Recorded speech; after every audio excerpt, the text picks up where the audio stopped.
네, 최근 파나마에서 발견된 북한 성적도 그렇고 북한과 관련된 문제에서 미국 정부가 매우 소극적인 태도를 보이고 있습니다. 북한과 미국의 마쿠 의사소통 창구인 뉴욕 채널도 재편되는 과정이어서 소강 국면에 들어간 북미 관계는 당분간 이 상태를 지속할 것으로 보입니다. 워싱턴에서 왕선택 특파원의 보도입니다.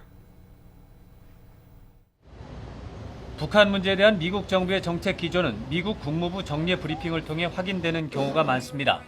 답변을 하는지, 답변의 길이는 어느 정도인지도 분석 기준이 될 수 있습니다. 북한이 미사일 발사장 공사를 8개월 동안 중단했다는 분석 보도에 대해 미 국무부 대변인이 즉각 논평을 내놓지 않은 것은 매우 냉담하게 평가한다는 신호로 볼 수 있습니다. I am aware of the report, Matt, but I don't have any further update. I'm happy to speak with our team on this and see if there's an update for all of you. 전날 있었던 동아태 담당 차관보의 특별 기자 설명회에서도 북한 문제는 한국 기자의 질문이 나온 뒤에야 구체적인 언급이 되기 시작했습니다. 과거 사례를 볼 때 북핵 문제는 기조 발언에서 정책 기조를 설명하는 것이 일반적이었지만 이번에는 여러 가지 현안 가운데 하나로 언급됐습니다.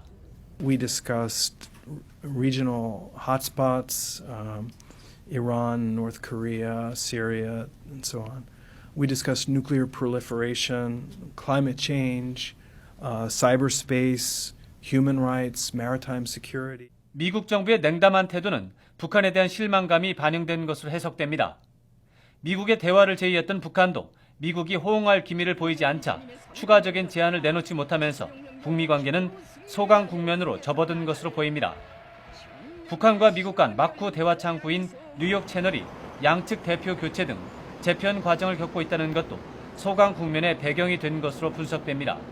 과거 북미 관계를 보면 미국의 휴가철도 변수가 되는 경우가 있었습니다. 미국 휴가철이 8월 중순까지 이어지는 만큼 소강 국면에 접어든 북미 관계도 8월 말까지 지금 상태가 유지될 가능성이 큰 것으로 전망할 수 있습니다. 워싱턴에서 YTN 왕선택입니다.